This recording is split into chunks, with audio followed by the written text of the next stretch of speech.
one of the things I've heard you say a lot the last 6 months is talking about a Disney Christianity. We're looking for a Buddy the Elf kind of God or Buddy the Elf kind of Jesus. On the one hand, I love the humor because it makes people be able to receive that, but it's actually a pretty strong word. Unpack that a little bit for us. Well, it feels good. I mean, who doesn't like the movie Elf? You know, when you go into Disney World, which, by the way, my birthday is on Mickey Mouse's birthday, so maybe that's sovereign.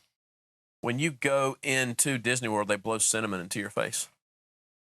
And it's fun. You take your family there, you really bond, but it's fiction.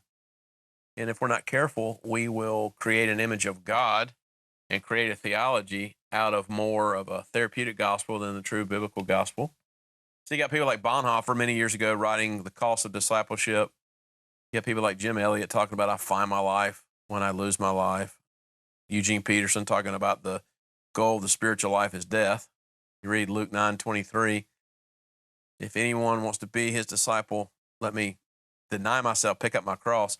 The more and more preaching, though, I've heard coming out of the charismatic church, at least in the last 25, 30 years, we're not careful, it'll be a fanciful theology that's not even true.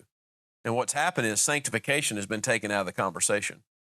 And we believe just because we're made whole and positionally righteous-wise at Calvary when I received the blood of Jesus Christ to cover me, that doesn't mean that sanctification is not a part of the kingdom. And this book that I wrote with Destiny is a look at Romans 10:22. Therefore, consider both the kindness and severity of God. And if we're not careful, it'll be kindness, kindness, kindness, kindness. And then you just hear things like, well, there's no need to confess sin anymore.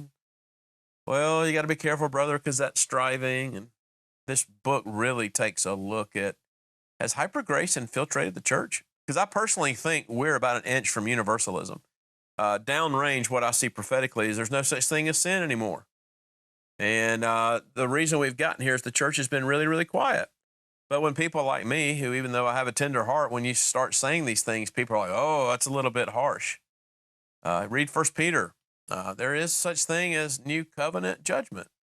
And I believe that the Father is judging the ecclesia, where it is, the model of it. And I'm just one of many saying the same thing.